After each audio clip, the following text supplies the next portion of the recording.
नमस्कार दर्शकों, YouTube के मेरे चैनल में आप सबका स्वागत है। आज मैं वीडियो लेकर आई हूँ धनु लगन व धनु राशि के लिए वर्ष 2023 का राशिफल। सबसे पहले आपको वर्ष 2023 की शुभकामनाएं। वर्ष 2023 आपका शुभ हो। आपकी जितनी मनोकामनाएं हैं परमपिता परमात्मा उन सबको पूरा करे और माता रानी की कृपा आपके पूरे परिवार पर बनी रहे। आपका पूरा परिवार स्वस्थ रहे, परिवार में वातावरण उत्तम रहे और आपके आपसी सामंजस्य अच्छे रहें। अब हम देखते हैं कि आप अगर धनु लगन व धनु राशि के जातक हैं तो वर्ष 2023 आपके लिए कैसा जाने वाला है। सबसे पहले हम ओवरऑल बात करें कि वर्ष 2023 में क्या होने वाला है। अगर धनु लगन व धनु राशि की बात करते हैं तो सबसे पहले बात करें कि धनु राशि, धनु लगन में और अगर हम बात करते हैं तो इस वर्ष में ग्रहों की यह स्थिति बन रही है कि जो चार मेन ग्रह हैं वो चारों ही अपनी राशि बदल रहे हैं। शनि महाराज 17 जनवरी को मकर को छोड़ के कुंभ में आ रहे हैं। देवगुरु बृहस्पति 21 अप्रैल 2023 को मीन राशि को छोड़कर मेष में आ रहे हैं और वर्ष के अंत में 30 अक्टूबर को राहु जो है वो मेष को छोड़कर मीन में चले जाएंगे। इस प्रकार चार बड़े ग्रह जो है राशि बदल रहे हैं, तो उसका इफेक्ट धनु लगन व धनु राशि पे क्या होगा और ओवरऑल आपके लिए वर्ष 2023 में क्या है, इसी बात की चर्चा हम इस वीडियो में करेंगे। सबसे पहले बात करते हैं जो एक प्रॉब्लम जो धनु राशि के जातकों को सता रही है कि पिछले 7 साल से उनकी साढ़े साती चल रही है। तो पहला प्रश्न तो ये उठ रहा है कि उनकी साढ़े साती का क्या होगा, क्योंकि 17 जनवरी 2023 को शनि महाराज मकर राशि को छोड़कर कुंभ राशि में आ जाएंगे और कहते हैं जब शनि महाराज तीसरे भाव में आ जाते हैं चंद्रमा से तो जातक की साढ़े साती खत्म हो जाती है। यहाँ पर मैं आपको एक बात क्लियर करना चाहती हूँ कि एक सज्जन है महाराष्ट्र के श्री काटवे जी। श्री काटवे जी ने एक सिद्धांत बनाया था कि साढ़े साती को आप ये मत देखिए कि ग्रह शनि ने राशि बदली तो आपकी साढ़े साती खत्म हो जाएगी। साढ़े साती को हम नापते हैं चंद्रमा की डिग्री से। आपकी जन्म कुंडली में चंद्रमा जिस डिग्री पे है उसके हिसाब से आपकी साढ़े साती चलती है। जिसकी कुंडली में चंद्रमा 2 डिग्री पे है और किसी की कुंडली में चंद्रमा 20 डिग्री पे है तो दोनों की साढ़े साती ना तो एक समय स्टार्ट होगी और ना ही एक समय खत्म होगी। इसी नियम के आधार पे मैं आपको बता रही हूं कि अगर आपका चंद्रमा 0 से लेकर 10 डिग्री के बीच में है और आपकी धनु राशि है, चंद्रमा 0 से लेकर 10 डिग्री के बीच में है, तो ऐसी स्थिति में आपकी साढ़े साती 17 जनवरी 2023 को समाप्त हो जाएगी। लेकिन अगर आपका चंद्रमा 10 डिग्री से ऊपर है, यानी 10 डिग्री से 30 डिग्री के बीच में है, तो आपकी साढ़े साती फरवरी से लेकर दिसंबर 2023 के बीच में समाप्त होगी। क्योंकि जिसका चंद्रमा 10 डिग्री से ऊपर का है उसकी साढ़े साती लेट ही शुरू हुई होगी और लेट ही खत्म होगी, और जिसका चंद्रमा 0 से 10 के बीच में है उसकी साढ़े साती जल्दी शुरू हो गई होगी, उसकी साढ़े साती जल्दी खत्म हो जाएगी। इसलिए इस बात को ध्यान से नोट कर लीजिए। अपनी जन्म कुंडली उठाइए, अपने चंद्रमा की डिग्री देखिए। अगर आपका चंद्रमा 0 से 10 डिग्री के बीच का है, यानी या तो 1 डिग्री का है, 9 डिग्री का है, 10 डिग्री तक का भी है, तो आपकी साढ़े साती 17 जनवरी 2023 को समाप्त हो जाएगी। लेकिन अगर आपका चंद्रमा 11 डिग्री का है, 12 डिग्री का है, तो आपकी साढ़े साती या 10 से लेकर 28, 29, 30 तक का है, तो आपकी साढ़े साती खत्म होने का समय होगा फरवरी से लेकर दिसंबर 2023 तक। और आपके दिमाग में कोई कंफ्यूजन है तो आप मेरे व्हाट्सएप नंबर पर अपनी बर्थ डिटेल भेज सकते हैं। मैं आपको बता दूंगी कि आपकी साढ़े साती कब खत्म होगी। आप मेरे व्हाट्सएप पे अपनी बर्थ डिटेल भेज दीजिएगा और क्वेश्चन भेज दीजिएगा कि मैडम हमें बता दीजिए हमारी साढ़े साती कब तक खत्म हो रही है, तो मैं आपको अपने व्हाट्सएप पे ये बात बता दूंगी। पहली बात तो इसका ध्यान रखिए कि अगर चंद्रमा 0 से 10 डिग्री के बीच का है तो साढ़े साती 17 जनवरी 2023 को खत्म हो रही है, और चंद्रमा 10 से 30 डिग्री के बीच का है तो साढ़े साती को खत्म होने में समय लगेगा, वो फरवरी से लेकर दिसंबर 2023 तक खत्म होगी। पहली बात तो साढ़े साती खत्म हो ना हो ये बात तो तय है कि चंद्रमा से शनि तीसरे भाव में आ गया और शनि 3, 6 और 11 का बहुत अच्छा फल देता है। तो यानी धनु लगन व धनु राशि के लिए शनि पॉजिटिव हो गए। देवगुरु बृहस्पति 21 अप्रैल को आपके पंचम में आ गए। देवगुरु बृहस्पति त्रिकोण में आने के कारण शुभ फल देंगे। राहु आपके केंद्र में चल ही रहे हैं।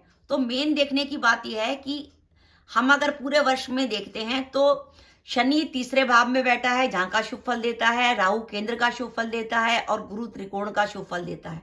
यानी शनि, राहु, केतु और गुरु सारे ग्रह आपके केंद्र और त्रिकोण में बैठे हैं और उन स्थानों पे बैठे हैं जहां का वो शुभ फल देते हैं। गुरु, शनि, राहु में से कोई भी ग्रह आपके छठे, 8वें, 12वें भाव में नहीं बैठा। मोटी सी बात है कि अगर कोई ग्रह आपके छठे, 8वें, 12वें भाव में गोचर में नहीं चल रहा तो वो ग्रह आपको परेशानी नहीं देगा।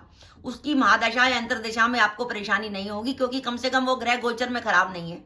तो धनु लगन व धनु राशि के जातकों के लिए मेन सेटिस्फेक्शन तो यही हो गया कि गोचर में सारे ग्रह सही जगह पर चल रहे हैं। शनि उसी जगह पे चलेगा जहां का वो शुभ फल देता है, गुरु उसी जगह पे चल रहा है और राहु उसी जगह पर चल रहा है। क्योंकि जब राहु 30 अक्टूबर को राशि बदलेंगे तो वो केंद्र से त्रिकोण में आएंगे। तो सबसे पहले पॉजिटिव बात की आपका कोई ग्रह छठे, 8वें, 12वें भाव में नहीं है, तो इसका हिसाब से वर्ष 2023 तो आपके लिए वैसे ही बढ़िया जाने वाला है। अब हम देखते हैं आपके लिए इस साल में क्या क्या है। पहली बात, हेल्थ की बात करें। वर्ष के आरंभ में देवगुरु बृहस्पति मीन राशि में होंगे और 21 अप्रैल को वो आपके पंचम में आ जाएंगे। जब देवगुरु बृहस्पति पंचम में आ जाएंगे तो उसकी लगन पर दृष्टि होगी और भाग्य भाव पर दृष्टि होगी, यानी लग्नेश लगन को देखेगा, एक बहुत बड़ा राजयोग बनेगा। तो आपका लग्नेश का लगन को देखने का अच्छा है कि आपका स्वास्थ्य उत्तम रहेगा, आप में आत्मविश्वास बढ़ेगा, उत्साह बना रहेगा। लग्नेश गुरु की दृष्टि आपके भाग्य भाव पर होगी तो आपको भाग्य का साथ मिलेगा। और इस वर्ष जो है गुरु पंचम में बैठे हैं और उनकी लाभ भाव पर, लगन पर, भाग्य भाव पर दृष्टि है। और शनि महाराज तीसरे भाव में बैठे हैं जो अपॉर्चुनिटी दिलाते हैं।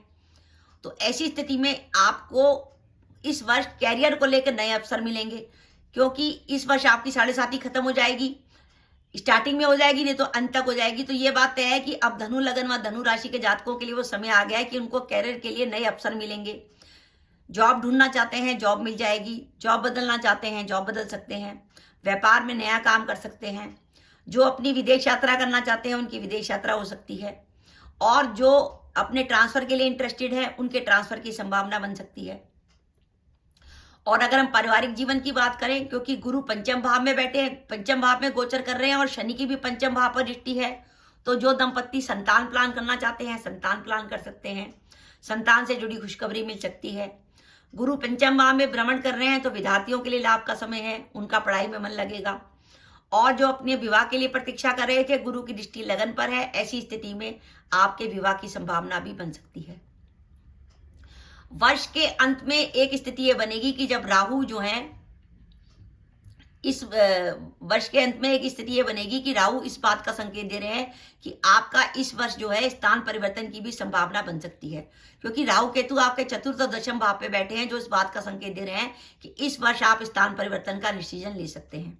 ये तो सब हो गई आपके लिए पॉजिटिव बातें कि हेल्थ अच्छी रहेगी, भाग्य का साथ रहेगा, कैरियर में नए अवसर मिलेंगे, संतान सुख, विद्यार्थियों के लिए लाभकारी समय, विवाह का समय। अब इस वर्ष धनु लगन व धनु राशि के जातकों को 2 सावधानी रखने की जरूरत है। पहली सावधानी, सितंबर से लेकर नवंबर 2023 तक आपके जो लग्नेश गुरु हैं वो वक्री रहेंगे। लग्नेश जब वक्री रहता है तो हेल्थ से जुड़ी पुरानी बीमारी देता है। अगर कोई पुरानी बीमारी होती है तो निकल के आती है। तो सितंबर से लेकर नवंबर 23 तक अपने हेल्थ का ध्यान रखिएगा। फिर शनि महाराज जुलाई से लेकर अक्टूबर तक वक्री रहेंगे और शनि महाराज जब वक्री होते हैं तो उनका नेगेटिविटी कुंडली में बढ़ जाती है, जिसके कारण काम की गति थोड़ी धीमी हो जाती है। तो जुलाई से लेकर अक्टूबर 2023 तक काम की गति थोड़ी धीमी रहेगी। जुलाई से अक्टूबर 2023 के बीच में आप काम में बाधा का अनुभव करेंगे। और अगर आप व्यापारी वर्ग से हैं तो मैं आपसे कहूंगी कि जुलाई से अक्टूबर 2023 के बीच में कोई विशेष जोखिम ना लें, जॉब बदलने का प्रयास ना करें। ये होता है कई बार अचानक हम जॉब बदलने का प्रयास करने के लिए जॉब छोड़ देते हैं, पता लगा जॉब ही नहीं मिली, शनि वक्री चल रहा है। तो ध्यान रखिए, आपके लिए कैरियर के लिए ध्यान रखिए कि जुलाई से लेकर अक्टूबर तक शनि वक्री रहेंगे, तो उस समय ना तो कैरियर में किसी प्रकार की जोखिम लेनी है, ना व्यापार में किसी प्रकार की जोखिम लेनी है। और धन से जुड़े मामलों में भी सावधानी, क्योंकि शनि आपके धन भाव के भी स्वामी हैं और धन भाव का स्वामी वक्री चलेगा, तो धन से जुड़े मामलों में आप किसी से ऑनलाइन ट्रांजैक्शन करते हो, इन सब बातों में सावधानी रखिएगा। तो इन सब अगर हम 2-3 बातों का ध्यान रखें तो ये वर्ष धनु लगन व धनु राशि के लिए बहुत बढ़िया जाने वाला है। क्योंकि सिंपल सी मोटी सी बात देखने की है कि गोचर में सभी ग्रह पॉजिटिव जगह पर चल रहे हैं। गुरु केंद्र, पहले केंद्र में रहेंगे, फिर त्रिकोण में आ जाएंगे। शनि 3, 6, 11 का अच्छा फल देते हैं, वहीं बैठ जाएंगे। 7.5 आपकी खत्म हो जाएगी। राहु पहले केंद्र में थे, फिर त्रिकोण में आ जाएंगे। तो गोचर में कोई भी ग्रह आपके छठे, 8वें, 12वें भाव में नहीं है, तो आपके लिए एक ही पॉजिटिव साइन है कि गोचर में कोई ग्रह जब नेगेटिव नहीं है, तो जब उसकी किसी भी ग्रह की दशा अंतर्दशा चल रही हो, बड़े ग्रह गुरु, शनि, राहु, केतु, तो क्योंकि वही ज्यादा लंबे समय तक परेशान करते हैं, वो आपको परेशान नहीं करेंगे, तो वर्ष 2023 आपके लिए बहुत अच्छा जाएगा। तो दर्शकों, ये मेरा वीडियो था, आपको कैसा लगा प्लीज कमेंट बॉक्स में कमेंट करके बताइएगा। इसके साथ ही अगर आप मेरे चैनल पर पहली बार आए हैं और आपने मेरा चैनल अभी तक सब्सक्राइब नहीं किया तो कृपया मेरा चैनल सब्सक्राइब कर दें, साथ ही बेल आइकन को भी दबा दें, जिससे जब भी मैं अपनी वीडियो अपलोड करूं उसके नोटिफिकेशन आपको मिल जाए और आप मेरा वीडियो देख सकें। इसके साथ ही नमस्कार दर्शकों, जय माता दी।